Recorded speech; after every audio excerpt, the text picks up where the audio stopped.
Okay, so today we're going to be talking about measuring matter using something we called base units. Now first we need to talk about what matter is. You'll remember matter is any kind of solid, liquid, or gas, anything that has mass and takes up space.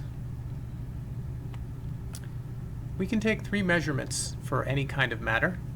We can measure its mass, we can measure the volume of that matter, or we can measure the length or height or width of the matter.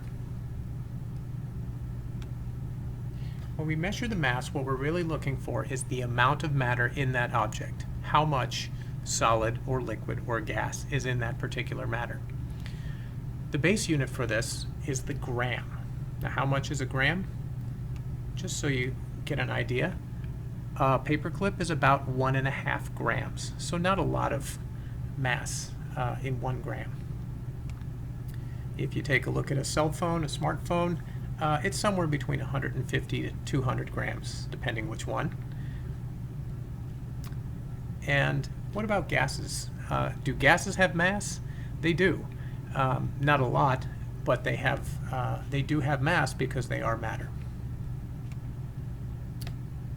In the lab, we're going to measure mass using pretty much what you see on the left, an electronic balance.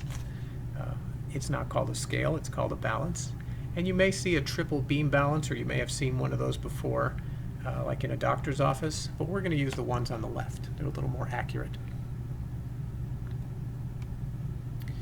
We can also measure the volume of matter, and volume is simply how much space something takes up. The base unit for that is going to be the liter. Now you may be familiar with a 2-liter bottle of soda. That's not how much the soda weighs, that's how much space the soda takes up.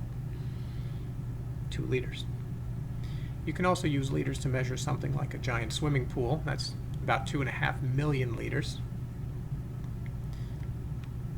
And you should know that it's not just for liquids.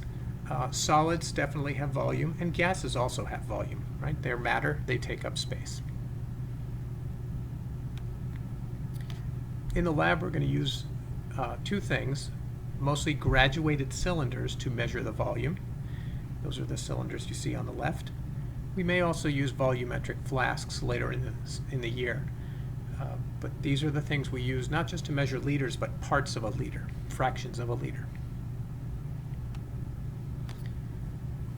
The third measurement we can take is length. Length is how long or wide or tall something is, whether it's an object or a space like a room. The base unit for length is the meter. Now, we might be familiar with this from grade school. We use rulers or meter sticks to measure meters. How big is a meter? It's a little bit more than a yard, a little bit more than 3 feet.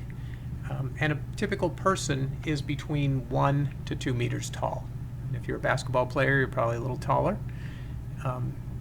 This player is about 1.9 meters tall. You may be about 1.5 meters or 1.6 meters tall. We can measure in class.